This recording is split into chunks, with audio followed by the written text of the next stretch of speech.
Alright, this is section or chapter 7.4, which I mainly skip. I'm just going to show one little thing here. And then it turns out that whatever I skip here actually is going to hurt me a little bit in the upcoming section. So let me go down, by not covering it. So let me go down here. So here are these tree diagrams. I'm going to stop at this one here. So this is where you flip a coin 3 times. And then you have these nodes here, so 1, 2, 3. This is the starting point, so you start flipping, so you have either heads or tails. And then on each consecutive one, you have heads and tails, which means when you're done, you have 8 different outcomes, even though some of them could overlap. So for example, you might have heads, tail, heads right here, and here you have tails, heads, heads, which means if the order doesn't matter, you have 2 heads and 1 tail here, and you have them here as well. So just something to keep in mind. There's just too much in this chapter here, so that's why I mainly skip it. And notice here, by the way, are the outcomes. And again, if the order wouldn't matter in a particular experiment, then some of these are overlapping. So HHT and HTH and so on. All right, that's all I wanted to point out in this section here, and I'm just going to scroll down all the way, I think, to Buffons. Let's see, there was something here. Oh yeah, to the next section, basic concepts of probability, and even here I'm going to skip forward to Buffons needle. And let's see.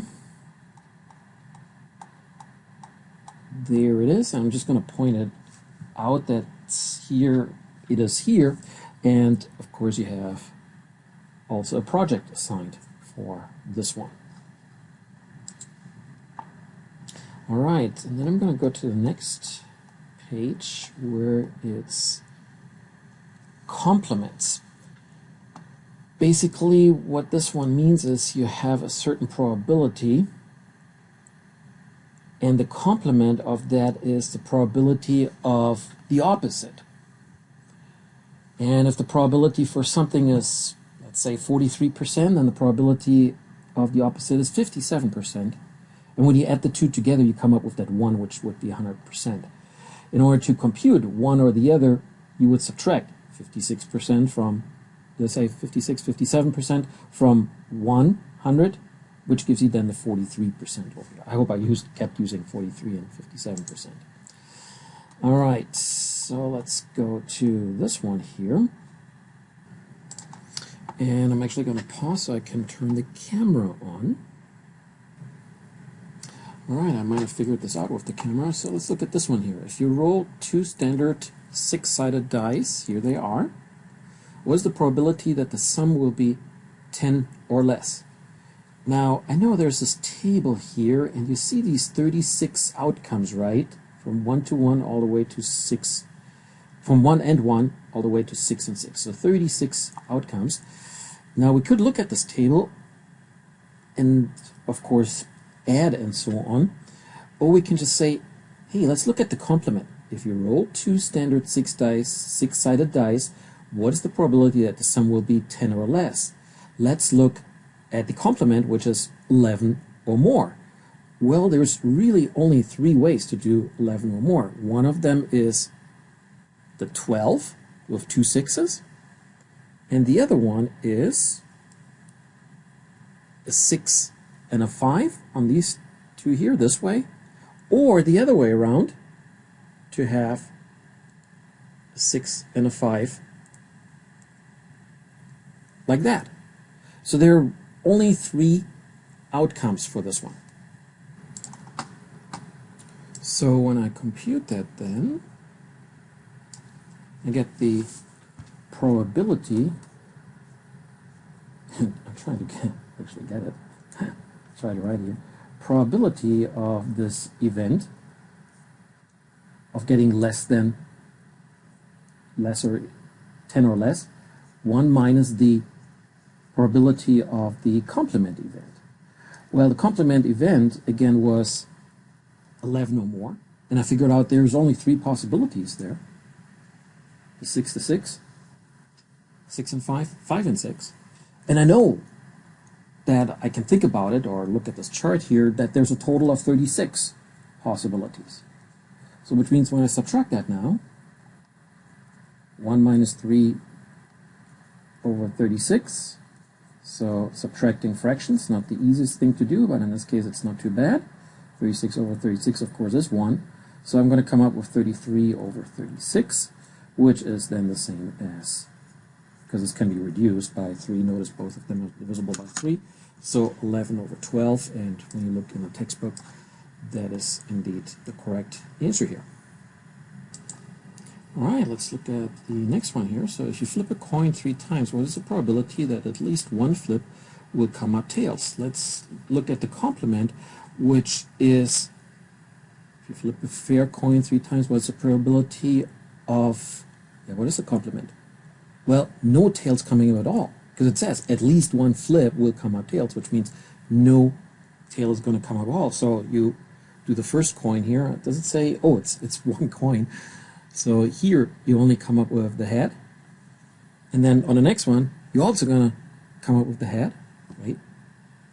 And the next one you're also going to come up with the head, which means you never come up with tails. This, by the way, is the other side. This is one of the states here. There used to be these state quarters 20 years ago. The one I just held in there was, by the way, Iowa. There we go. So that would be tail. So there's only one possibility. Now, when you flip a coin, you have 2 ways, heads or tail. When you flip the coin a second time, well, again, you have the same thing. But remember that tree?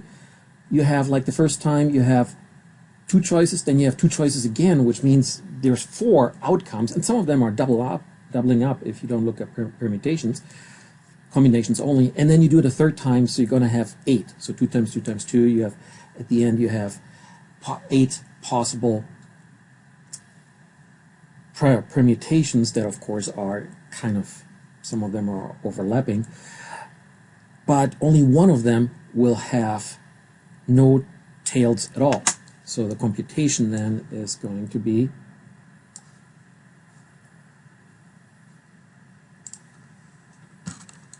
that I'm going to get VE equals 1 minus the complement. So in this case, 1 minus 1/8.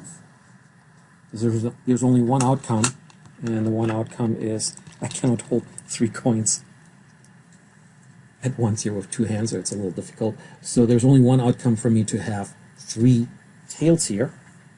All of them would have to be in tails, by the way. The coins were, again, Iowa, and the other one, Alabama, and the third one is North Carolina. And I have no idea if in my collection I actually have an Alaska one. I probably had at some point. So in any case, this is going to be, of course, 8 over 8 minus 1 over 8, which is 7 over 8, which cannot be reduced. Forgive these little dots here, that's just my hand touching it. So the outcome, the result should be 7 over 8, which is what we can see here in the calculation. And if we go back to this tree that I showed you earlier, let's see, I think that was on page 746 or something. So quite a bit back here. Oh, that's actually too far. Was it? No, it's not. Oh, really, really close. There we go. So, yeah, only one of them out of these 8 here is no tails, which is heads, which means the others have at least one tail in them. And that was the original problem. So subtract the 1/8 probability from the total of 8 out of 8 here, and you come out with that. Alright, I'm going to go back to this one here. There we go. Oh, can close? There we go. Alright. So I'm going to go a little further here. So for our next section, probability of permutations and combinations. And here we're not looking at the total number of permutations, combinations that, so these huge numbers that we had before, we're looking at what's the probability of having a certain outcome. And that's going to be a percentage or a fraction of 1. So a relatively small number. So a bag contains slips of paper with letters written on them as follows. Okay, and then I have this one here. Oh, that's the answer. Your turn. Another bag of letters contains these letters here. What's the probability of 4 letters chosen at random will spell in order city? and the other one was the word bad. So I prepared this one here. I think you can see that. And now I would have to cut them up. And actually that wasn't too bad, so here I cut up letters for the first one. I still have these here, by the way, for the other one. So anyway, this one here is for the first one. I got a bag here that I'm going to put them in. So here we go. And I'm going to pull one out here. So let's see. So A, well, you know, that's not going to work, right? I have to start with a B. So what's a probability here? Oh, there we go. I got a B. All right. So far so good. All right. And now, of the remaining ones here, let's see what happens. Oh, I do get an A here. So, all right. Now, maybe I get a D. Whoa, that was actually pretty fast. That didn't take me many trials, right? So, I'm going to compute the probability in a moment, what that would be. But let me kind of start over here again, because that was really fast, actually. So, all right. Okay, so A, so that doesn't count, right? It has to be in order. That's what it says. So I'm aiming for a B. All right, that didn't work either. All right. Didn't work either. Notice that I think I just lucked out on my first trial, right? Still not. Boy, even for the first letter now, I have to. Oh, there it is. There's my B. All right. So now I'm aiming for the A. Nope. And here we go. Oh, there's the A. All right. Wasn't too bad.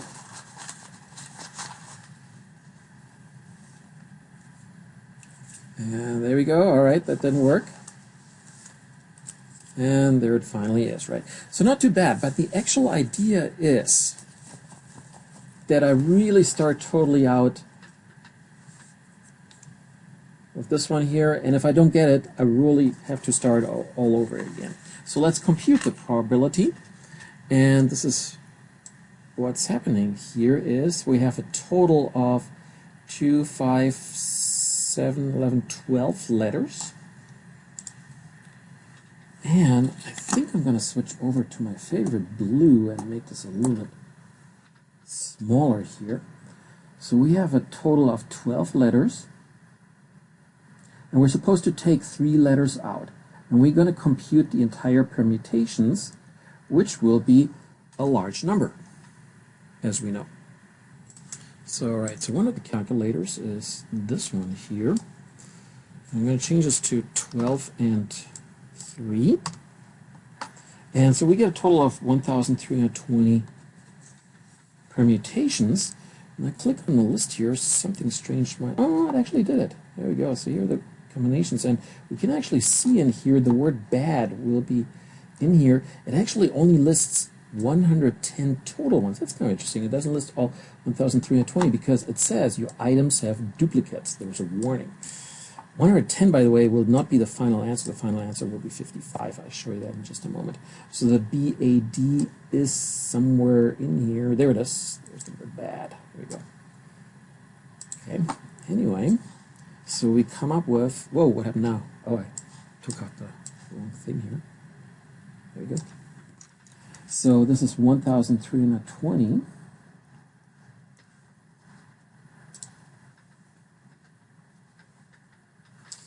All right, so what's the total probability here? And it's going to be the following. So total probability of this particular event having that word bad spelled out, and I just noticed, unfortunately, they used the same capital letter for the P for permutation as they used for probability. And I didn't catch that before because I could have possibly changed it. In any case, this is what's going to happen. You put the permutation at the bottom.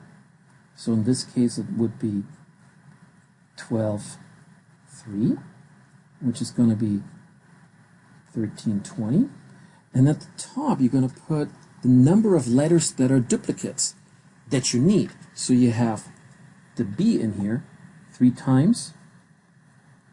There it is. And you're going to have the A's in here 2 times. And you're going to have the D's in here 4 times. So basically, my numerator is going to come out to 24. My denominator is still the 1320.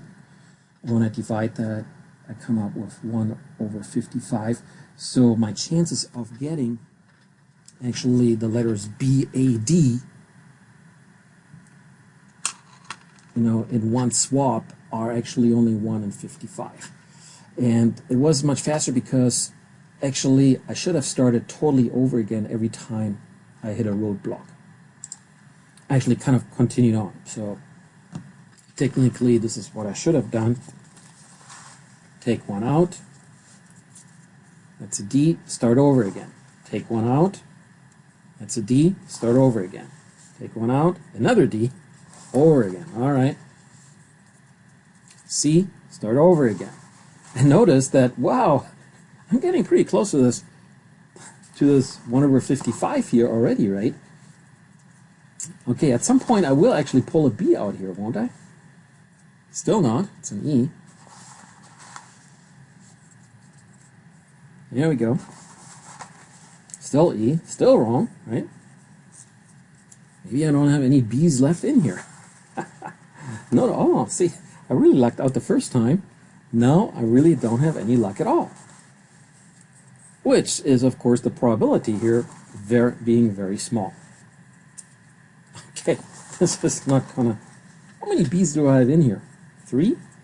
Ah, there's 1. Okay, now watch this. This is what I did wrong earlier, so I got a B. Okay. Actually, whoa, I did pull an A out here. All right.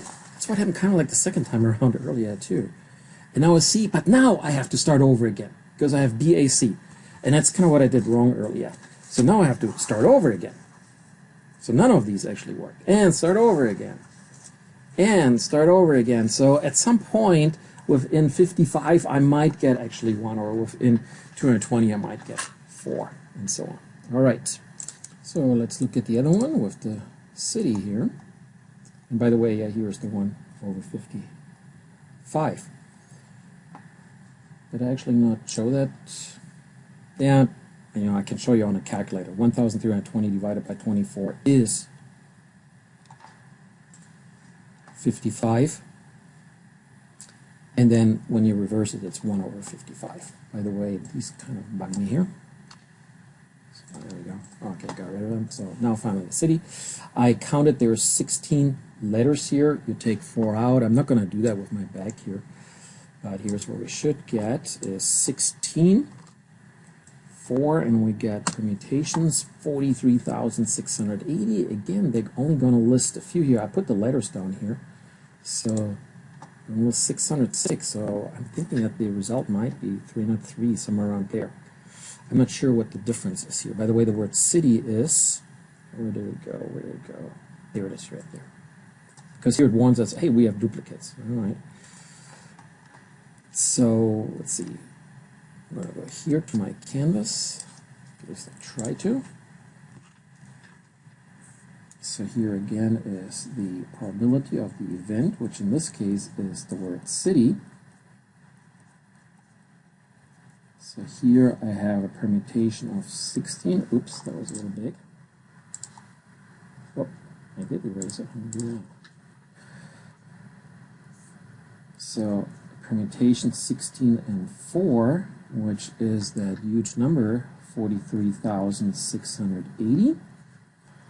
And then here I'm going to have a number of C's, which there were 4, and a number of I's, which there were 3, and then T's, 3 of them, and then Y's, and that would be 4 of them. There we go. So I'm going to have, let's see, that's 1,244 here, 43,680. Now I'm going to pull out the calculator. And I already noticed that that will not divide nicely. So I'm going to do the other way around. In order to see what kind of fraction I get, I divide my denominator instead by my numerator. And I already know that I'm going to get this one here, but I multiply this one by 3, and so notice the 3 that I divided by, my fraction is going to be actually 3 divided by 910. So that will be the probability, 3 divided by 910, which is roughly, as I reduce this one here, well, I cannot really reduce it, roughly 1 times in 303 times. It doesn't divide as nicely as that, but I can make it work just a little bit.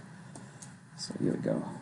Approximately 301 times in 303 for these arrangements.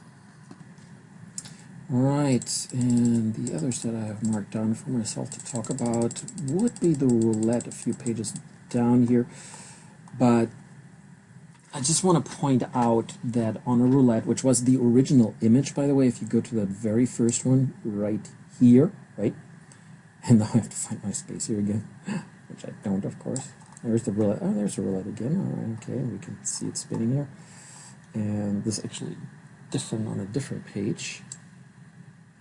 So here we go. Almost there, almost there. Back to that. Oh, come on. It's going up and down here. There we go. There it is. Okay. So here on the roulette, you have 36 where you could win, and you were betting on red or black, or as it says, third dozen or odd or something. That's what all these ones are about here. But the thing is, you see that 0 there? And the double 0 here? That's where the bank wins. And that's what I said earlier at the very beginning of this entire unit on probability. I do not gamble because I know that the odds are against me. So I'm not winning 1 in 36 or 4 in 36. No, I'm winning 1 in 38 or 4 in 38, and if it goes on 0 or double 0, I will definitely lose. And you see that out on the casinos where it says, well, they have a payback of like 98.3%. Well, if you divide the 36 numbers on which you can win, and may that be red or black or first dozen or even or something like that, doesn't matter. You can only win on these 36 numbers, but there's a pretty good chance 2 in 38 that it lands on the 0 or the double 0, and you just cannot win. The bank is going to win. So that's what I said. That's what my warning was early at the beginning of this unit. I don't gamble because I know that the odds are against me. All right, let's see. There were a couple other things that I wanted to cover here. So here is the birthday problem coming up. There it is. Actually, before I go to a birthday problem, which was the very last thing, there is the Monty Hall problem, which we covered in a project. So let's get back to the birthday problem. There it is. So here's the thing. You have a certain number of people, 366 people in the room. We're guaranteed to have at least one pair of people, but you don't even need to go there. You don't have to have that many people to have a pretty good probability of having 2 people having the same birthday. And by the way, they're not going to 366. They're kind of ignoring the leap days, so they're just doing 365. So you have someone being born on one day, and you're going to look for someone else in the room who has the same birthday. Not the same year, just the same month and day. Okay, what's the probability there? And it depends on how many people you have in the room. And you don't have to go all the way to 365. You actually get to a very large probability at a much lower number of people. And here's the way to do it, respectively, to just look at, hey, this is the probability of having now the first one and then the second one. And if that doesn't work, you're going to have the first one and the third one, or the second one and the third one. That's a lot of computation and adding and so on. And for this particular problem, then it turns out that you do the complement again. So as we have many probability question, this is best addressed by finding out the probability that they do not share a birthday. So looking at the complement. Let me fix this one here in the book. I believe I can do that. Edit the text. So where did it go? There we go. By finding, there we go. Finding out the probability. There we go. Because I like these PDF files. I discovered that not too long ago. I can edit this. Let's see if I scroll down. Actually, something happened here, right? Okay, I actually was able to fix this one. All right. So looking at the complements, you're looking at the probability that the second person doesn't have the same birthday. So that probability is pretty large. You know, 364 over 365 is almost 100%. It's 99 point something percent, 99.7 or so percent. And then you're looking at the next person. So that would be the third person. What's the likelihood of that person not having a birthday with any of the first two? Well, that probability is 363 over 365. Also very large. And now you compute these two here, and between the first three people, you have a probability of 99.18% of not having the same birthday. So the complement of that, then, of course, is the 0.82% of any two of those three having a probability. Having the same birthday.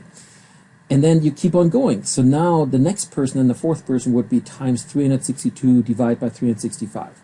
Times 361 divided by 365. And see, it's still relatively slow, right? Now, on a calculator, I would have to really type a lot. So notice I already typed in the first three people. I'm going to type in the fourth person. So here we go. So this would be the first four people not sharing a birthday. It's a 97% chance, which means there's a 3% chance that they do share a birthday. And notice that I would have to push this out to actually find some kind of result, such as how many people does it take to have a 50% chance? That's the typical question for the birthday problem, by the way. How many people does it take?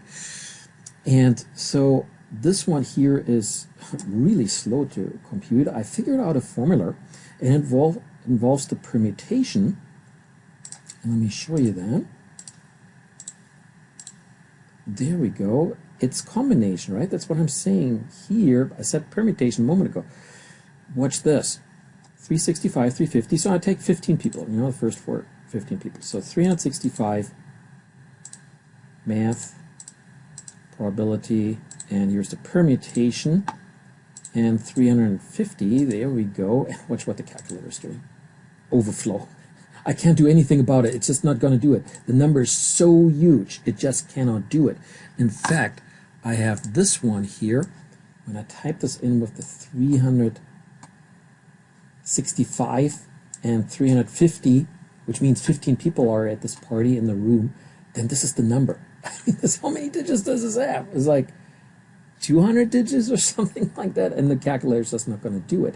So I had to, and in fact I need the permutations, but I found a roundabout way using the combinations, which apparently is a much smaller number. We're what, 155 quintillion or something? So I did find a roundabout way for that. It's just that I have to take the combination and, let's see, there it is, then divide by 365 to the 15th power, because that keeps turning up, and then multiply by 15 factorial, and interestingly enough, calculator is able to do that, and then I subtract it from 1, so I have 25% chance. Well, of course, there is a calculator on the internet that actually does give us that. So remember that 25% that I came up with a moment ago? So here we go.